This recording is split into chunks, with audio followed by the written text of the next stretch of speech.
Saya ulang lagi ya. Jadi yang dikatakan mukjizat itu seringnya kan dikasih definisi satu pertunjukan yang di luar kemampuan manusia. Sehingga tongkat Nabi Musa membelah Laut Merah disebut apa? Mukjizat. Ontanya Nabi Soleh keluar dari batu disebut apa? Terus lucunya disebut alasannya karena manusia tidak mampu. Memangnya manusia mampu bikin onta normal yang lewat indukan? Mampu enggak? Artinya umatnya Rasulullah lebih sering melihat kekuatan Allah Subhanahu wa ta'ala kulla waqtin wa hinin, setiap saat, karena cara berpikir sudah dibenahi Al-Qur'anul Karim. Tapi saya ingin melatih iman yang benar. Saya ulang lagi, saya ingin melatih iman yang benar karena ini penting. Sehingga Allah cara menjelaskan iman itu aja inna fi khalqis samawati wal ardi. Kamu lihat saja langit dan bumi. Terusnya sampai waqtilafil laili wan nahar, sampai wal fulkil lati tajri fil bahri, terus sampai wa tasrifir riyah. Ini semua tontonan yang kita lihat semuanya di luar kemampuan kita. Itu tadi contoh paling gampang, nyamuk kayak apa? Apapun. Jadi kalau mukjizat itu dengan definisi sesuatu yang manusia tidak mampu, memangnya keseharian alam ini manusia mampu? Tidak juga kan? Nah, karena agama Islam dengan logika itu, Rasulullah SAW menolak mukjizat yang seperti itu. Ya, menolak yang seperti itu. Makanya saya bilang pikiran pertama tadi itu kriminal karena itu ditolak oleh Rasulullah SAW. Assalamualaikum warahmatullahi wabarakatuh. Teman-teman Niat Ngaji, kali ini kita akan menyaksikan kembali rekaman ceramah Gus Baha di acara Darusan Umum Pitulasan di Masjidil Al-Aqsa Menara Kudus, yang mana acara tersebut diselenggarakan di tahun 2019 bulan Mei. Inti dari ceramah beliau ialah tentang mukjizat Al-Quran yang sebenar-benarnya nyata, yang dapat dilihat sampai hari kiamat. Untuk lebih jelasnya, mari kita ikuti ceramah beliau kali ini. Semoga menjadi ilmu yang bermanfaat. Amin amin ya Allah ya Rabbal Alamin.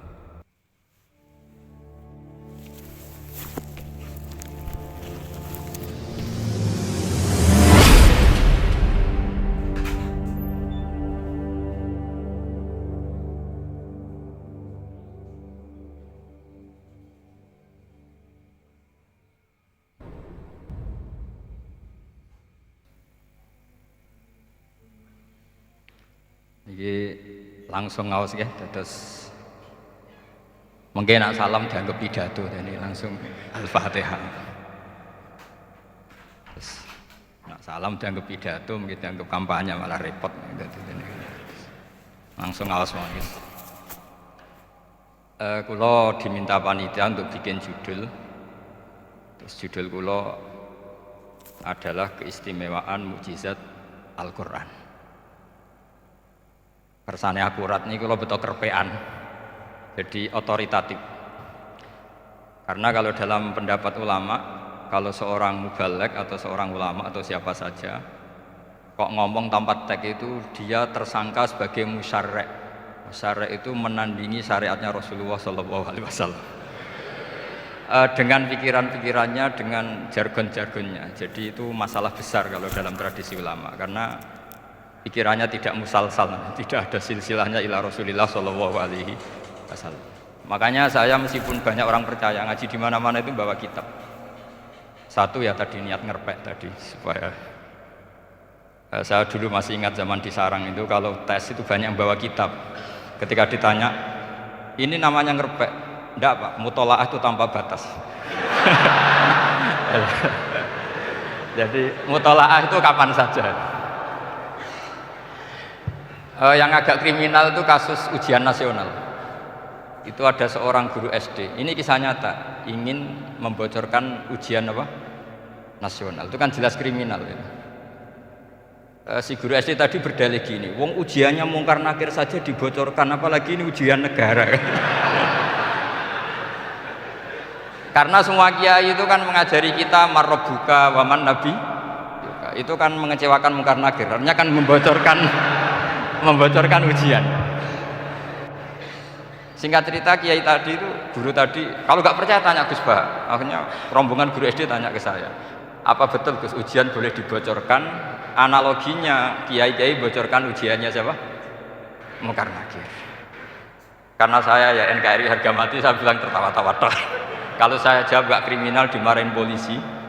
Kalau saya jawab kriminal, analoginya dengan Munkar Nakir memang yang membocorkan itu apa?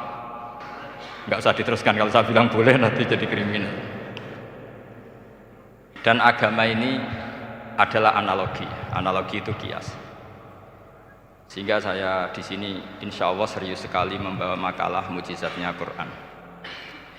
Kenapa demikian? Memang saya merasakan dan semua yang hadir di sini pasti merasakan bahwa mukjizatnya Quran itu luar biasa. Sehingga kita satu-satunya umat yang nggak ditunggui Rasul, tapi kualitas iman kita insya Allah menyamai periode-periode sahabatnya Rasulullah SAW. Tapi syaratnya tadi ya, dengan pikiran yang sama, dengan teks yang sama, dengan rasa yang sama, dengan kejiwaan yang sama. Caranya gimana supaya sama? Kita harus terus membaca teks. Teks itu mengingatkan kita. Misalnya begini, yang dikatakan mukjizat itu kan sesuatu dahsyat yang dalam nalar manusia itu nggak mungkin terjadi. Misalnya ontanya Nabi Soleh keluar dari batu besar, itu kan satu peristiwa yang akal manusia tidak sampai. Begitu juga tongkatnya Nabi Musa membelah Laut Merah, yang akal manusia itu tidak sampai. Tapi pikiran itu menurut mazhab kita yang waras ini, saya ulang lagi, kita yang waras itu pikiran kriminal, itu salah. Saya ulang lagi ya, kita semua kan umatnya Rasulullah SAW. Semoga benar-benar umatnya Nabi, bukan Islam yang kumat. Karena orang Islam itu pilihannya hanya dua, kalau nggak bersatu semat Islam ya Islam yang kumat. Kumat itu agak gitu, namanya kumat dalam bahasa Jawa. Begini, saya ulang lagi ya. Yang dikatakan mukjizat itu amrun khariqun lil adat, sesuatu yang luar biasa. Kemudian dalam tanda kutip yang manusia itu tidak mampu. Sehingga itu dikatakan mukjizat, seperti tongkatnya Nabi Musa dan untanya Nabi Nuh yang keluar dari batu besar. Kalau kalian ingin jadi wali, pikiran seperti itu wali gagal, itu di KPU gagal. Jadi nggak usah sampai MK, di KPU sudah gagal. Kenapa demikian? Pertanyaannya begini, memangnya sesuatu yang wajar kita itu dalam kemampuan manusia? Saya ulang lagi, memangnya sesuatu yang biasa saja, yang normal saja itu dalam kemampuan manusia? Enggak juga kan? Manusia bisa enggak bikin unta? Yang wajar saja, yang lewat indukan, bisa enggak? Enggak kan? Manusia bisa bikin laut enggak? Enggak kan? Jadi kalau mukjizat itu dengan definisi sesuatu yang manusia tidak mampu, memangnya keseharian alam ini manusia mampu? Enggak juga kan? Nah, karena agama Islam dengan logika itu, Rasulullah SAW menolak mukjizat yang seperti itu, ya menolak yang seperti itu.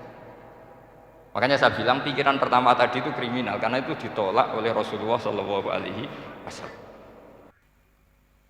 Karena ya itu tadi, kalau itu dituruti, lama-lama kita tidak tahu kedahsyatan ciptaan Allah keseharian. Makanya ketika Rasulullah diminta laula utiya mislama utiya Musa, ya Muhammad itu punya mukjizat kayak tongkat Nabi Musa. Kasolihin Nuh, kasolihi Soleh. Apa karena koti apa? Soleh. Sebagaimana untanya Nabi Soleh. Apa jawabnya Allah? Wa ma min dabatin fil ardi wala ta'iri yatiru bi janahihi illa umamun amsal. Bagian dijawab inna fi khalqis samawati wal ardi wa ikhtilafil laili wan nahar sampai saat terusnya wa tasrifir riyah saat terusnya la ayatil liqaumi yaqilun. Karena logika yang terbangun begini, dan ini saya ulang lagi, ini syarat utama jadi wali. Ini masih satu poin. Nanti ACC-nya nunggu ketua-ketuanya. Tapi kamu jangan bayangkan wali itu kayak Sunan Kudus tunda. Jadi kalau kamu jadi wali itu maknanya kullu mukminin waliyullah itu diikhyakan banyak. Setiap mukmin itu walinya. Tapi maknanya gini, waliyullahi wong sing disaakeni Allah. Itu jadi enggak usah dimaknani kekasih Allah. Ya. Jadi karena dalam bahasa Arab itu waliyul yatim adalah orang yang kasihan sama anak yatim sehingga diurus segala keperluannya. Perempuan yang perawan punya bapak namanya apa? Wali. Artinya si bapak sayang sama putrinya disebut apa? Wali. Jadi nanti kalau kamu jadi wali dengan makna yang tadi kullu mukminin waliyullah. Setiap mukmin adalah orang yang dikasihani Allah, dan insya Allah semua kita masuk, paham ya? Ya, enggak wali songo itu baru maknanya waliyullah sing disayang Allah. Kayaknya kita belum daftar yang ke situ, nanti itu ada urutannya. Saya ulang lagi ya. Kalau kita mengakui kudrohnya Allah nunggu mukjizat, yaitu nunggu tongkatnya Nabi Musa membelah Laut Merah, nunggu ada onta keluar dari batu, maka itu kecelakaan besar dalam tauhid, kecelakaan besar dalam kesaksian kudratullah. Kenapa? Karena alam yang kita lihat keseharian juga tidak dalam kemampuan kita. Alam yang kita lihat keseharian juga tidak dalam kemampuan kita. Misalnya begini, kalau kamu melihat nyamuk, itu pertama Quran turun tentang nyamuk, itu orang munafik komentar, wah Tuhannya Muhammad kurangan stok, sampai contoh saja hanya seekor nyamuk. Tapi apa kata Allah? Innallaha la yastahi ayyadriba masalam ma ba'udatan fama fawqa. Nyamuk itu bukan sekedar kecilnya. Tidak usah kamu bikin nyamuk yang ada nyawanya, itu terlalu sulit. Sampean semua tak suruh bikin patungnya nyamuk. Gampang mana bikin patung nyamuk sama gajah? Gak usah dikasih nyawa. Terus cari tatahnya itu dari mana, orang Jepara pun tidak akan bisa. Belum nanti bentuk alat kelaminnya, belum nanti uratnya alat kelamin, belum nanti punya jantung, jantung punya urat, jantungnya nyamuk juga punya kuman, kumannya juga punya organ tubuh, organ tubuhnya punya urat. Apa itu tidak lebih dahsyat ketimbang tontonan mukjizat yang diperagakan para nabi-nabi sebelum Rasulullah Shallallahu Alaihi Wasallam?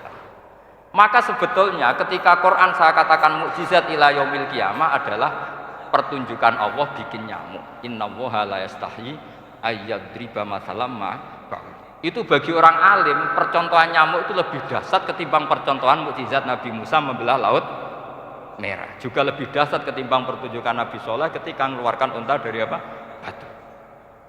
Dong, jelas nih ya.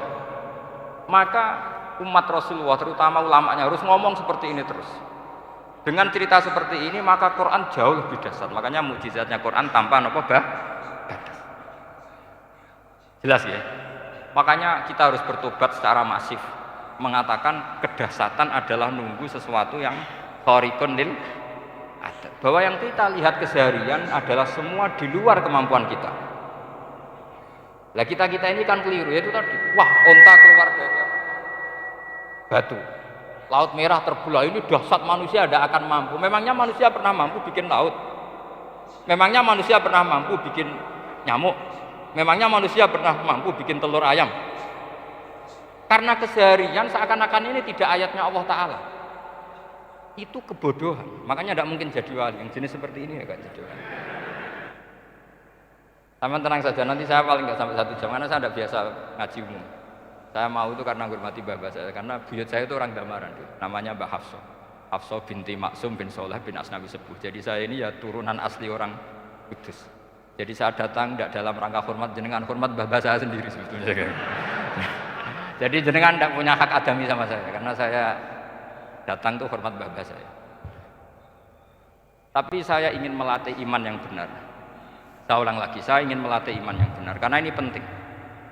Sehingga Allah cara menjelaskan iman itu aja inna fi khalqis samawati wal ardi. Kamu lihat saja langit dan bumi. Seterusnya sampai waqtilafil laili wan nahar, sampai wal fulkil lati tajri fil bahri, terus sampai wa tasrifir riyah. Ini semua tontonan yang kita lihat semuanya di luar kemampuan kita. Itu tadi contoh paling gampang, nyamuk kayak apa? Apapun profesornya seseorang, apa bisa bikin nyamuk? Tidak usah yang bernyawa, patungnya saja. Coba nyamuk itu punya organ tubuh enggak? Punya. Organnya ada kumannya enggak? Ada. Alat kelaminnya ada bolongannya enggak kira-kira? Ada. Kayak apa sulitnya? Jadi andaikan saya ke umatnya Nabi Musa terus bengkei lah sama Nabi Musa, ini gue Nabi Musa keren punya tongkat, saya akan bilang Rasulullah lebih keren karena punya Quran. Nah di sini makna kenapa mukjizatnya Quran dikatakan afdolul mukjizat, mukjizat paling keren, paling hebat, karena menjadikan manusia punya nalar yang lebih objektif. Artinya lebih objektif. Kenapa kita hanya kagum dengan sesuatu yang dahsyat dengan alasan kita tidak mampu? Memangnya dengan hal-hal yang keseharian kita mampu? Tidak juga kan? Jelas ya? Bon, bener nih ya. Mohon bener gimana ini? Mohon gini malam selai didandani bareng-bareng. Mohon bener ya. Sehingga iman di era Rasulullah Shallallahu Alaihi Wasallam itu gak lagi butuh sesuatu yang khariqun lil. Kedua pertimbangannya Rasulullah Muhammad Shallallahu Alaihi Wasallam, mukjizat yang khariqun lil adat itu resikonya lebih tinggi untuk tidak abadi. Nanti saya bacakan takbirnya. Misalnya tongkatnya Nabi Musa itu hanya disaksikan oleh orang yang di era itu pun yang kebetulan menyaksikan. Saya ulang lagi ya, resiko mukjizat mahsusah istilahnya, mukjizat yang bisa dilihat dengan indera, itu resikonya hanya dilihat orang yang di saat itu menyaksikan. Gimana? Ini prosedur agak gaul nih. Nggak peci, betul. Terus gimana? Oke. Saya teruskan lagi ya. Ini mau normal nih. Buatan kebanteran nih. Buatan kebanteran nih. Saya ulang lagi ya. Jadi yang dikatakan mukjizat itu seringnya kan dikasih definisi satu pertunjukan yang di luar kemampuan manusia. Sehingga tongkat Nabi Musa membelah Laut Merah disebut apa? Mukjizat. Ontanya Nabi Soleh keluar dari batu disebut apa? Terus lucunya disebut alasannya karena manusia tidak mampu. Memangnya manusia mampu bikin onta normal yang lewat indukan? Mampu enggak? Artinya umatnya Rasulullah lebih sering melihat kekuatan Allah Subhanahu wa ta'ala kulla waqtin wa hinin, setiap saat, karena cara berpikir sudah dibenahi Al-Qur'anul Karim. Paham ya? Maka untuk jadi wali umatnya Nabi itu lebih mungkin karena melihat kedahsyatan Allah setiap saat. Tidak usah nunggu sesuatu yang super kayak apa? Kan filakil bahri, sebagaimana laut terbelah oleh tongkatnya Nabi siapa? Terus ketiga, kalau logika mukjizat gini itu terus menerus seperti yang dialami Nabi Musa, resikonya adalah umat selalu menuntut hal yang aneh-aneh dan melupakan hal yang pokok. Itu lebih bahaya lagi. Misalnya begini, contoh gampang. Kita ini hidup di bumi setelah sampean belajar ilmu falak atau astronomi atau belajar geologi, planet yang sebesar ini apa, semuanya itu sudah maha dahsyat. Gara-gara kita berpikir butuh kejadian yang aneh, ya gara-gara ingin kejadian yang aneh, mungkin lama-lama Anda ingin cari model hewan yang kepalanya itu di pantat, baru percaya kudrahnya Allah. Lama-lama kamu jadi dukun, seneng ular yang berkepala manusia, itu baru dahsyat. Nanti menjadi klinik. Makanya kritiknya ulama, mukjizat itu tidak perlu dituruti. Karena kalau dituruti itu bahaya bagi kelangsungan kenormalan kita. Makanya kata Abdul Hamid Khan, termasuk kitab yang saya kagumi, kata beliau begini, yang menjadikan orang kafir adalah dia nganggep kudrahnya Allah Ta'ala itu bergantung sesuatu yang dahsyat. Dia nggak sadar bahwa keseharian dalam hidupnya semuanya pertunjukan kudrahnya Allah Subhanahu wa ta'ala. Kayak tadi, saya contohkan nyamuk tadi. Inna woha la yastahi ayyadriba masalam ma. Terusannya ba'udotan fama foko. Kayak apa susahnya bikin nyamuk? Sudah kecil, punya alat kelamin, punya organ, punya urat, lalu dalam tubuhnya juga ada kuman, kumannya juga berorgan. Kebayang nggak Anda bikin seperti itu? Enggak. Dahsyat mana dengan tongkatnya Nabi Musa? Sama-sama berstatus kita tidak mampu sama sekali. Dahsyat mana? Sama kan? Nah, itu yang diinginkan Rasulullah Shallallahu Alaihi Wasallam, dan Al-Quran menggiring kita cara berpikir begitu terus. Sehingga Quran cukup menghentikan wa ma min dabbatin fil ardi wala ta'iri yatiru bi janahaihi illa umamun amsalukum. Sebetulnya burung yang setiap hari terbang, yang setiap hari lewat Anda, itu semuanya bukti kekuasaan Allah Subhanahu wa ta'ala. Tidak usah nunggu kejadian-kejadian super dah. Terus keempat, korbannya para kiai, termasuk saya. Jadi nanti kalau saya tidak bisa haji terbang, wah tidak kiai, tidak bisa terbang. Tidak bisa kayak Harry and Potter misalnya gitu, tidak bisa kayak Harry. Jadi nanti kiai juga dituntut gitu, bisa terbang kayak Aladin. Jadi nanti repot. Semua kebenaran agama bergantung pimpinannya ini punya kedasatan-kedasatan itu. Akhirnya celakanya apa? Ada orang yang pura-pura dasar tapi penipu, kayak kasusnya Dimas Kanjeng. Oh nggih. Mboten apa-apa, sing penting ini lancar mon. Nggih nggih monggo.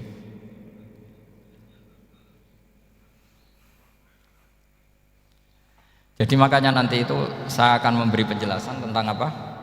Mukjizatnya Al-Qur'an, kenapa disebut mukjizat paling apa? Dasar. Ini saya bacakan tag pokoknya ya supaya sampean tahu.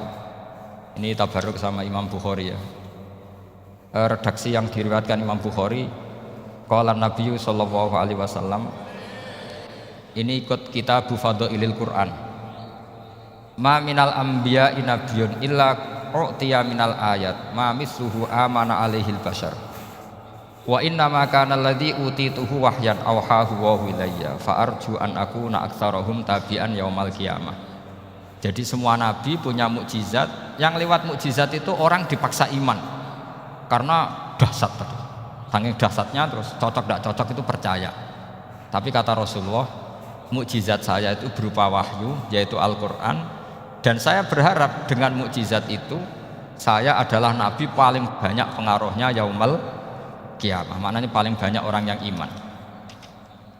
Terus di sini dikomentari oleh syarehnya ya, oleh penyarahnya yaitu Ibnu Hajar Al-Asqalani. Ya saya baca Arabnya saja. Sama harus pura-pura paham jadi keren. Jangan minta saya terjemah, nanti harus pura-pura paham. Bagus kok, mantas sabah bi qaumin fa huwa minhum. Jadi bergaya orang kaya ya dikira apa? Kaya. Bergaya ulama ya dikira apa? Ulama. Nanti bergaya wali juga dikira wali.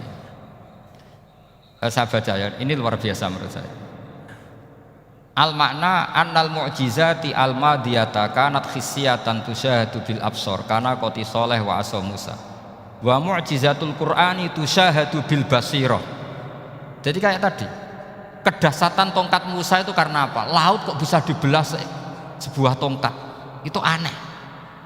Kalau maknanya aneh adalah di luar kemampuan manusia, nyamuk lebih aneh. Kayak apa susahnya bikin organ apa? Nyamuk yang sekecil itu.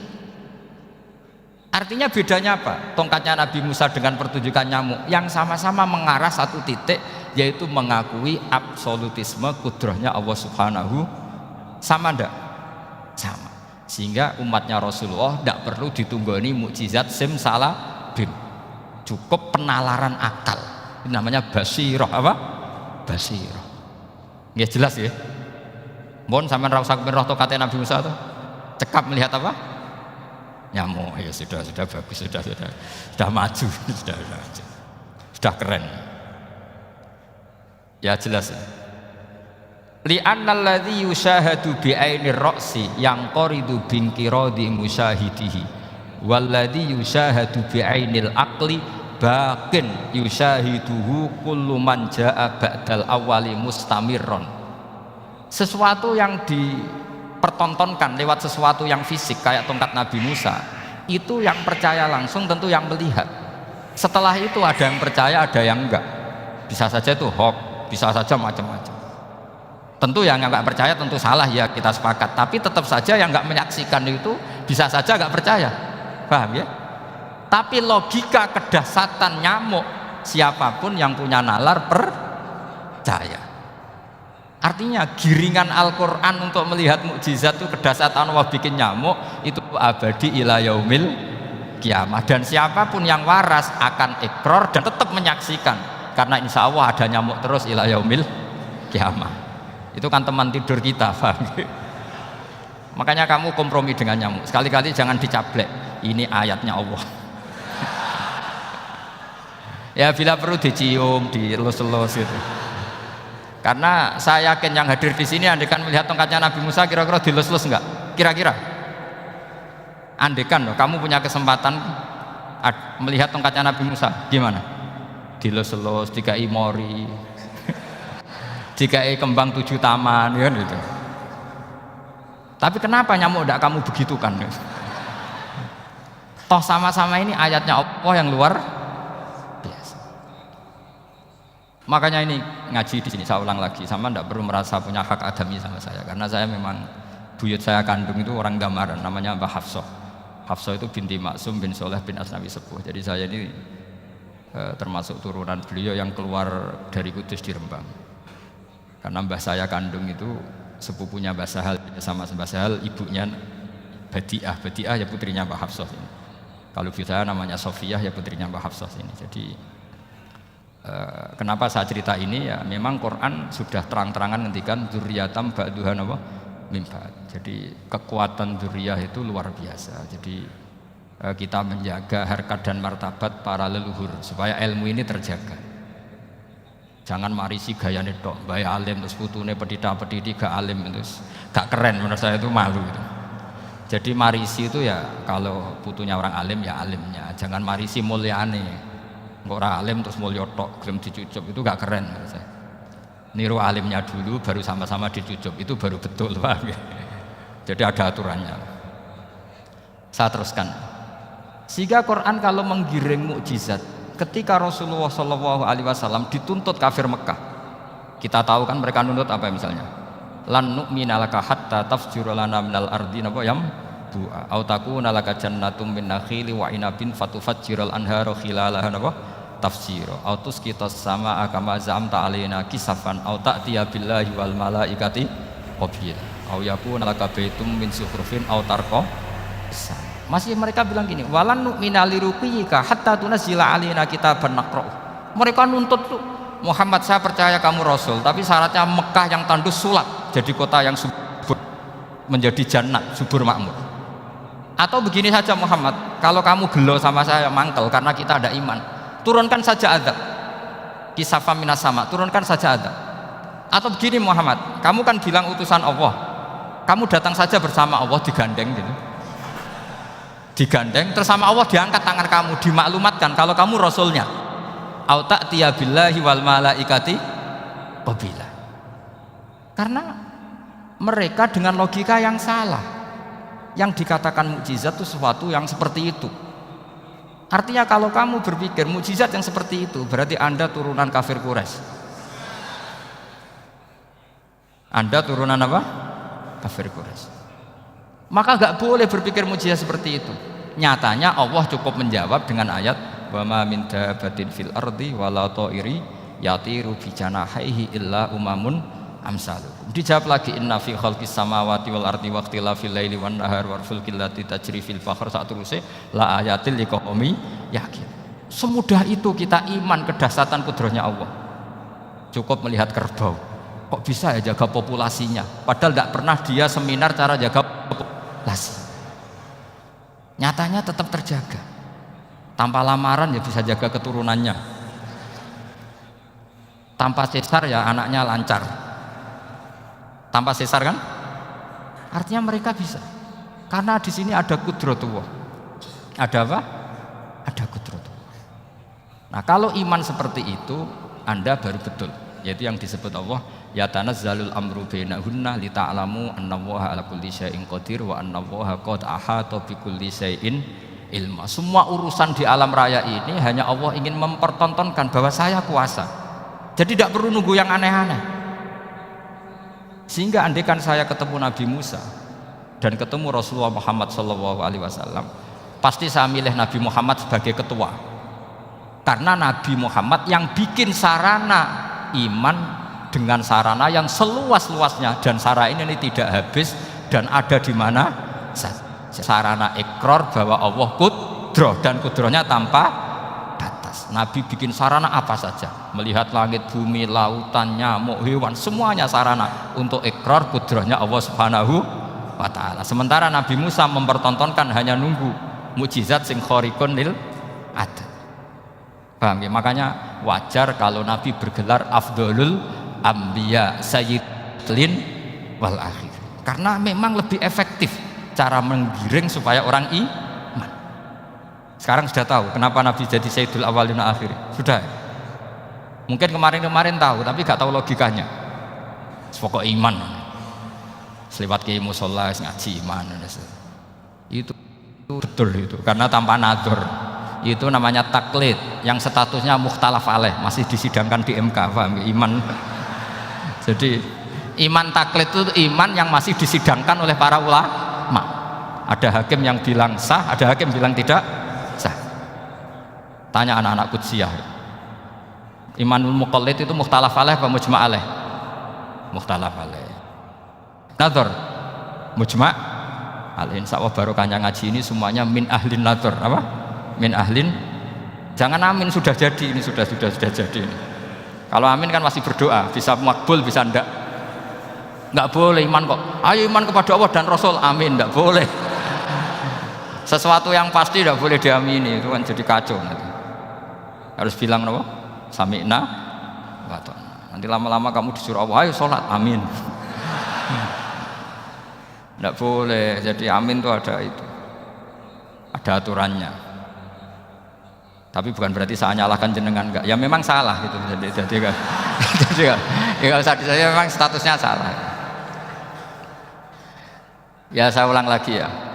Berarti Rasulullah adalah Rasul yang sukses membuat sarana orang kembali ke Allah, mengakui kudrahnya Allah dengan sarana apa saja, melihat rumput, melihat hewan, dan hewan itu ya apa saja, gabah itu apa saja, hewan yang melata di bumi apa saja, semua bukti kudrahnya Allah. Bahkan Rasulullah sukses membiarkan umatnya nggak ditunggui beliau tetap iman, mergo ditunggui konsep sing super gini kok Al-Qur'anul Karim. Jelas ya? Tapi caranya memahami ya seperti yang saya terangkan ini. Ya saya baca lagi ya yang jadi annal mu'jizati pakai jamak muannas salim, annal mu'jizati al-madiyata, mukjizat-mukjizat yang sudah kelewat itu kanat khisiatan, bersifat fisik, tusyahadu bil absor, hanya bisa dilihat dengan mata kepala, karena qoti soleh wa asa Musa. Wa mu'jizatul Qur'ani tusyahadu bil basirah. Sementara mukjizatnya Quran disaksikan dengan mata hati, dan setiap orang punya mata hati. Fayakunu man yattabi'uhu li ajliha aksar. Li anna alladhi yusyahadu bi ainir ra'si yang qaridu bingkiradi musyahidihi. Walladhi yusyahadu bi ainil aqli baqin yusyahiduhu kullu man ja'a ba'dal awal mustamirron.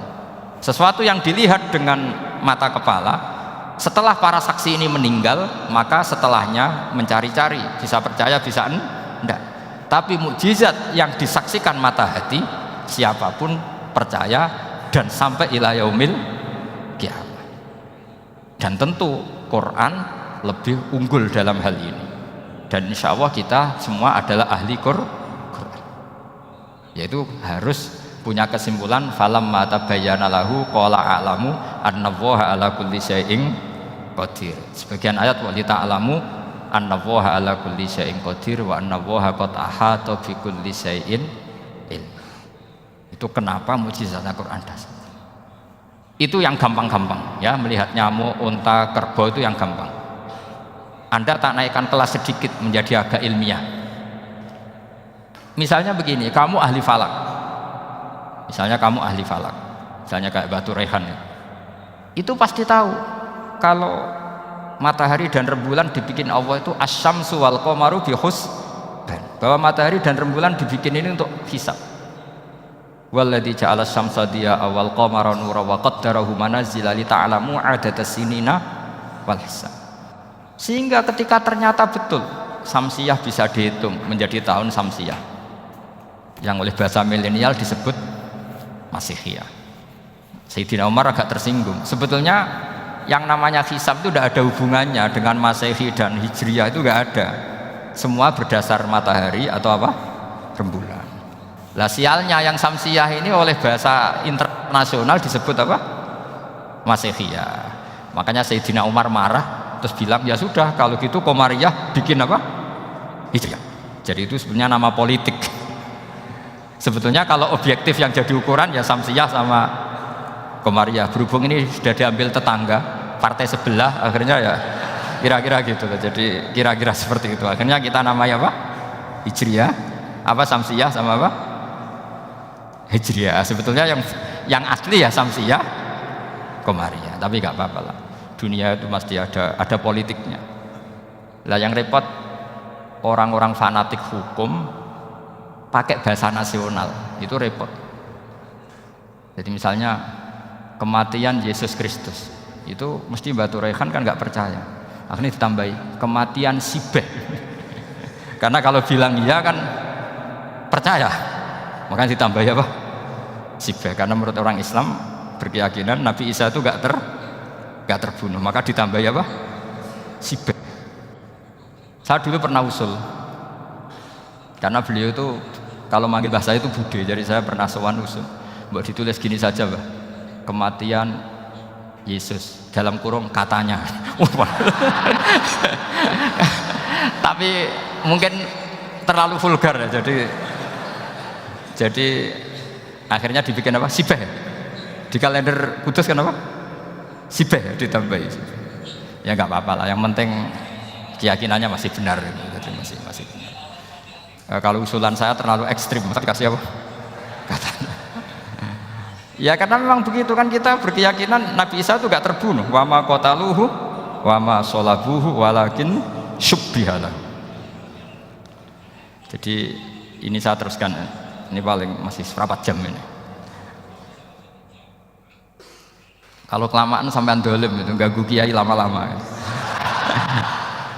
Saya tadi sudah bilang sama panitia, orang Indonesia itu gak sopan. Kalau suka kiai itu didatangkan, itu agak masalah sebetulnya. Dalam etika itu masalah. Kalau seneng kiai ya sowan ngaji, jangan sowan di dalam, itu ganggu ya, sowan ngaji saja. Dulu Imam Malik itu anaknya raja itu, Imam Malik itu seangkatan dengan Harun Ar-Rasyid. Makanya jangan berharap kalau saya gampang diundang. Bukan karena saya sombong, memang etikanya seperti itu. Jadi Imam Malik diminta datang ke istana untuk ngajar anak-anaknya Harun apa? Ar-Rasyid. Masyhur Imam Malik tersinggung, terus kata bilang, al ilmu yu'ta la ya'ti. Ilmu itu disowani, bukan sowan. Akhirnya Harun Ar-Rasyid minta anak-anaknya datang ngaji ke Imam Malik. Itu anak presiden. Imam Malik berani, al ilmu yu'ta la ya'ti. Tapi kalian beruntung karena saya hormat sama mbah-mbah saya di sini. Wong makom buyut saya itu ya berarti apa ya? Selatannya makamnya Sayyid Ja'far Shadiq itu di situ kan ada makamnya Mbah Soleh, Mbah Maksum, itu mbah saya. Nah, makanya dulu saya ngaji di sini lama di Damaran itu. Maksudnya lama itu ya mungkin setahun. Karena saya memang mulai kecil di Sarang, sampai sekarang saya masih ngajar di Sarang. Tapi dulu cukup ya, karena saya kesini sudah hafal Quran, jadi hanya setor setiap hari satu juz, jadi cepat lah. Saya tidak punya masalah ingatan, alhamdulillah, jadi cepat hafal. Saya terangkan lagi ya, ini penting ya, masalah mukjizatnya Quran. Selama ini orang tuh mau bilang tok, mukjizatnya Quran itu dahsyat, tapi nggak bisa menerangkan, itu masalah. Makanya kita harus bisa menerangkan mukjizatnya Al-Quran dahsyat itu apanya. Yaitu tadi, tongkatnya Nabi Musa hanya disaksikan oleh orang yang di era itu. Toh tujuannya mukjizat adalah diakui kemudian orang menjadi iman. Lalu Rasulullah SAW beliau sudah intaqala ila rafiqil a'la. Tapi konsepnya Quran menjadikan orang yang nggak ditunggui beliau tetap iman ila yaumil kiamah. Itu yang maksud fa'arju an aku na aktsarahum tabi'an yaumal kiamah. Mukjizat saya itu cukup Quran, kata Nabi, dan dengan mukjizat itu orang akan iman ila yaumil kiamah. Caranya seperti ini. Karena tadi sedahsyat-dahsyatnya mukjizat, tujuan utama orang terdikte supaya ikror ngakui kudrohnya Allah. Lah ngono kok ngenteni tongkat sakti lah opo, cukup deloknya. Paham ya? Jelas ya? Alhamdulillah, mau naik kelas ini sudah benar, ini sudah benar. Terus kedua begini, kedahsyatan Quran lagi. Quran itu bisa merunut, mentartibkan logika. Bahkan logika ini logika yang universal. Siapa saja merasakan logika itu. Misalnya begini, dulu orang kafir itu punya Tuhan banyak. Tentu yang dipertuhankan yang mana? Yang dipertuhankan itu banyak. Karena pikiran mereka urusan banyak, problem banyak, ya Tuhannya harus banyak. Ada BPKB digadekan, istri cerewet, macam-macam lah itu kan. Problemnya banyak, maka Tuhannya harus banyak. Karena Tuhan itu maknanya penyelesai masalah. Sehingga kalau masalahnya banyak, Tuhan harus banyak. Ketika Rasulullah membawa konsep satu Tuhan, mereka janggal. Makanya mereka bilang, aja'alal alihata ilaha wahida inna hadza lasyai'un ujab. Masa Tuhan satu? Ini aneh, nggak bisa. Tuhan harus banyak, karena masalah kita banyak. Itu terpatri, di otak mereka terpatri. Lalu Nabi dengan santai diajari Allah menerangkan, andaikan kalian punya majikan banyak dan perintahnya beda-beda, kamu suka enggak? Ya enggak suka, enggak enak. Punya majikan banyak itu udah enak. Milih mana majikan banyak sama satu? Satu aja, Mat. Tuhan kamu adalah majikan kamu. Kalau banyak kamu bingung. Ya, Mat, satu aja. Itu segampang itu. Jadi menggiring, Tuhan itu kan bos kita, tuan kita. Kalau banyak berarti yang memerintah kita banyak, dan bisa konflik bos-bos kita ini karena berebut anak buah tadi. Akhirnya mereka, kalau kamu punya majikan banyak dan perintahnya beda-beda, semuanya minta dilayani, kamu pusing enggak? Ya pusing, Mat. Minta mana? Majikan banyak sama satu? Satu saja, Muhammad. Ya Tuhan kamu adalah atasan kamu, maka harus satu. Mereka faham. Oke, Mat, Tuhan satu. Itu yang dimaksud dorobawaw matalar rojulan fihi syuraka umutasyakisuna wa rojulan salamal lirojul hal yastawiyani masalah. Langsung alhamdulillah. Karena mereka yang paling bodoh pun faham dengan logika itu, faham. Kalau Tuhan banyak, perintahnya banyak, kita repot. Maka Allah bikin satu masalah, yaitu rojulan fihi syuraka umutasyakisuna wa rojulan salamal lirojul. Satu lelaki, satu bos, satu perintah. Kayak apa mudahnya Allah. Kemudian mereka tetap menuhankan Lata, Hubal, dan Uzza karena mereka dipertuhankan. Sebenarnya nggak pernah Tuhan, tapi dipertuhankan. Allah memberi contoh tuh sederhana sekali. Wa daraballahu mathalar rajulaini ahaduhuma abkam la yaqdiru ala syai'in wa huwa kallun ala maulah aina ma yuwajjihu la ya'ti bi khair hal yastawi huwa may ya'muru bil adl. Kata Rasulullah, Lata menurut kamu apa? Ya Tuhan kami. Muhammad, Hubal ya Tuhan kami. Uzzah ya Tuhan kami. Lalu kalau mereka kotor ya saya mandikan. Kalau hidungnya coplok ya saya tata. Terus kata Rasulullah begini, kamu mau nggak punya budak atau pembantu yang buta, tuli, bisu? Kamu mau nggak punya pembantu loh ya, pembantu itu budak zaman dulu. Kamu mau nggak punya pembantu yang buta, yang tuli, yang bisu? Wah gak doyan, Mat. Gak apa pembantu ngono. Lah pembantu saja kamu nggak mau yang gitu, kok malah punya bos begitu? Orang yang tuli, yang bisu, yang kopok, jadi pembantu saja nggak layak, kok malah jadi pangeran. Paham ya? Arca dan berhala itu kan nggak bisa apa-apa.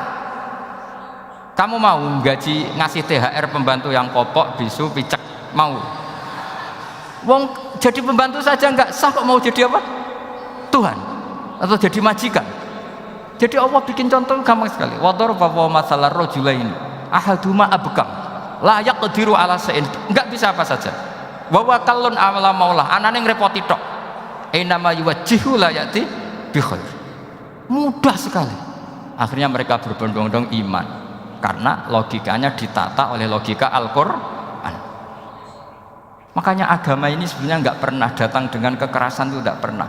Bil hujjah, dengan argumentasi. Itu disebut qul falillahil hujjatul balighah. Nah sekarang orang rapati soal argumentasi, senengane neror. Nah, itu rapati ngaji. Sebenarnya agama ini mudah. Ad-dinu yusrun, agama ini mudah, logikanya gampang. Untuk tidak menuhankan Yesus atau Isa, Quran juga datang dengan penjelasan yang enggak jelimet, yang gampang saja. Kata Allah, mal masihu ibnu maryam illa rasul qad khalas min qablihir rusul wa ummuhu siddiqah kana yaqulanit. Kok arani pangeran piye? Nek mangan ya lesu. Kamu kebayang enggak misalnya punya Tuhan terus mbok gratisi pas marung, Terus kamu bangga, alhamdulillah tadi habis ngegratiisi Tuhan. Tadi kelihatannya kelaparan, tak gratisi, senangnya bukan main. Kamu mau punya Tuhan yang seperti itu? Mau? Nggak mau kan? Allah menjelaskan karena ya kulanit kuduyan sego, artinya nak orang mangan yo lemes. Pas kamu minta ternyata Tuhannya baru lemes. Jadi Quran itu tidak sinis gak, tapi menggiring logika bahwa ini tidak mungkin Tuhan. Karena ya kulanit gampang kan? Itu gampang. Gampang sekali, logika Quran itu gampang sekali. Dan masalahnya kita sekarang tidak mengkaji Quran yang sisi ini.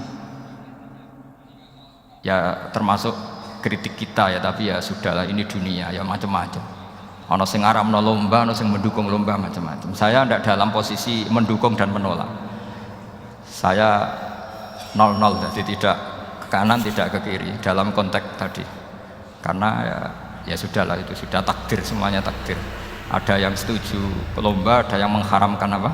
Lomba. Tapi sebetulnya kalau kita berpikir Quran diturunkan ya untuk yang saya terangkan ini, menjaga logika agama al-hujjah al-balighah ila yaumil kiamah. Karena kita tidak perlu tongkat lagi Nabi Musa, nggak perlu ontanya Nabi Soleh, cukup dikawal aturan-aturan iman yang cukup mudah dan kita temukan di mana saja ayat-ayat itu, yaitu wa ma min dabatin fil ardi wala ta'iri yatiru bi janahihi illa umamun amsalukum, atau inna fi khalqis samawati wal ardi, dan seterusnya. Nah, cara berpikir gimana Gus? Gampang tadi. Kalau tongkat Nabi Musa membelah laut adalah hal yang kita tidak mampu, memangnya kita mampu bikin langit bumi? Tidak mampu kan? Berarti ini sudah cukup menjadi ayat kekuasaannya apa? Jelas kan? Maka mukjizat Quran ini mengawal umatnya Rasulullah SAW ila yaumil kiamat dengan logika seperti itu. Saya ulang lagi, dengan logika seperti itu. Maka ulama nggak boleh berhenti seperti saya ngomong terus seperti ini. Makanya ngendikane Allah, lam yakunil ladzina kafaru min ahlil kitabi wal musyrikina munfakina hatta ta'tiyahumul bayyinah. Bayyinah itu apa? Rasulun minallah yatlu suhufam mutahhar. Orang kafir semuanya, kata Allah, baik berkategori kafir musyrik maupun kafir ahli kitab, itu tidak akan tercerabut dari akar kesalahan mereka, dari cara berpikir mereka, hatta ta'tiyahumul bayyinah, sehingga datang satu kejelasan yang jelas welo-welo. Itu apa? Rasulun minallah yatslu suhufam mutahhar, yaitu rasulnya Allah yang membaca sahifah-sahifah suci, maknanya Al-Qur'an. Untuk menafikan ketuhanan berhala, ketuhanan Yesus, kita cukup dengan konsep Quran. Kayak tadi, kana yakulanit, termasuk untuk menafikan Tuhan balita, paham ya? Tuhan apa? Fir'aun. Ini contoh terakhir, sampai siap-siap saja selesai, karena saya memang mau selesai ini, bukan guyon, memang mau selesai. Karena menurut saya mukjizatnya Quran itu jelas, jadi diterangkan seperempat jam ya jelas, 10 menit ya jelas. Kalau kamu butuh lama, berarti kamu menyaksikan kejelasan Al-Quran, dan itu kriminal besar itu. Kalau nggak boleh dibahasakan murtad besar, ya kriminal apa besar. Nggak, ini nggak guyon, betul itu. Saya tadi mau nyontohkan apa tadi? Tuhan balita ya. Fir'aun itu berdebat sama Nabi Musa. Singkat debat begini, kalau nggak salah di J19, kalau nggak salah di surat Syu'ara, dicari sendirilah. Pertama ditanya gini, Musa, kamu kesini ada apa? Ya bawa konsep Tuhan, yang jelas itu tidak kamu ya. Lalu Tuhan kamu siapa? Rabbus samawati wal ardi, yang menuhani langit dan bumi. Si Fir'aun masih berkelit. Begini, soal yang di bumi, saya jalan-jalan kemana-mana, setahu saya yang jadi Tuhan saya. Ma'alim tulakum min ilahin apa? Ghairi, di mana-mana yang dituhankan saya. Soal kemungkinan di langit begini, tunggu saya. Terus di Haman dipanggil, ya Haman ibnili sarqalla ali abluhul asbab as-samawati fa'attali'a ila ilahi Musa. Haman, bikinkan saya piramida yang tinggi. Saya mau lihat Tuhannya Musa, apa betul ada? Padahal andikan terjadi piramida kan Tuhan pun nggak bisa dilihat. Wong sampean yang wali saja tidak bisa melihat. Wali tadi yang sing disakeni Allah tadi itu aja nggak bisa melihat. Apalagi Fir'aun. Akhirnya Nabi Musa sadar bahwa logika itu tidak masuk ke Fir'aun, tidak masuk. Padahal ada pengawalnya banyak. Dan karena semua Nabi fatona, itu ibarat mobil ganti gigi, ganti argumentasi. Gini saja, yang menuhani leluhur kamu, mbah-mbah kamu, itu sontak kaget Fir'aun. Pengawalnya ya kaget. Oh iya, kalau Fir'aun ini Tuhan, mbah-mbahnya tanpa Tuhan. Kan Tuhannya datang terlambat.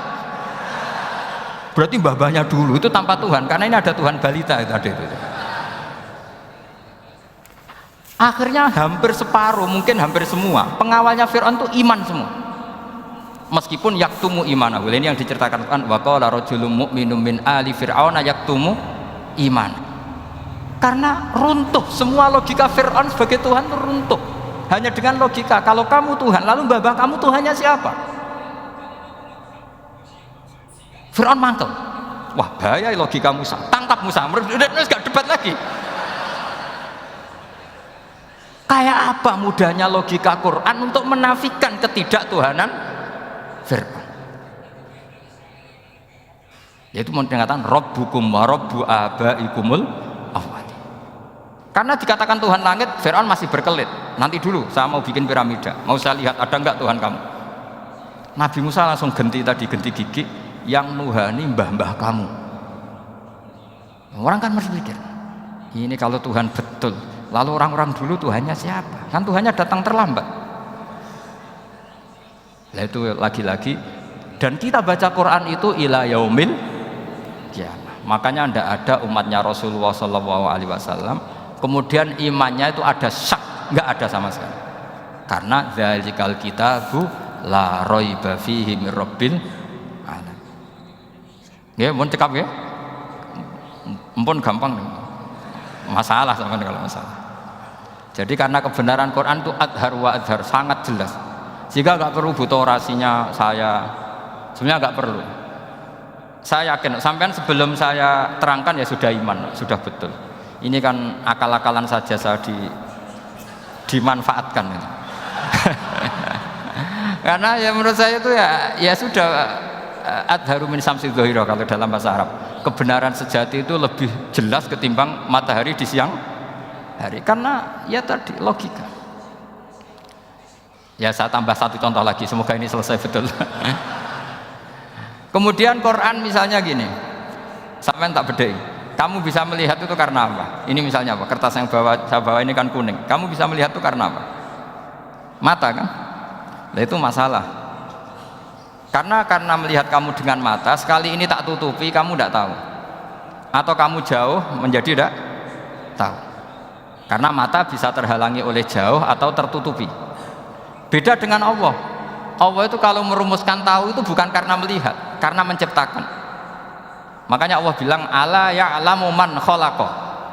Apakah tidak tahu orang yang membuat? Misalnya ini, kertas ini kuning. Sama saya tak tutup begini. Kemudian kitab ini tak tinggal, saya datang ke Jakarta. Saya tetap tahu gak kalau dalam ini ada kertas kuning? Tahu, karena saya yang menciptakan. Paham ya? Kamu bangun satu bangunan, di dalamnya ada besi ukuran sekian. Di situ kamu menyimpan emas setengah kilo. Setelah kamu pergi kemana-mana masih tahu nggak? Tahu, karena kamu yang menciptakan. Sehingga ketika kita janggal, masa Allah pirsa semua alam ini? Logikanya gampang, masa yang bikin tidak tahu? Makanya Allah bilang ala ya'lamu man khalaqa. Paham ya? Jadi gampang sekali, mukjizatnya Quran tuh gampang sekali. Nararo kebangetan gitu. Pun nggih Al-Fatihah. Bismillahirrahmanirrahim. Alhamdulillahirabbil alamin arrahmanirrahim.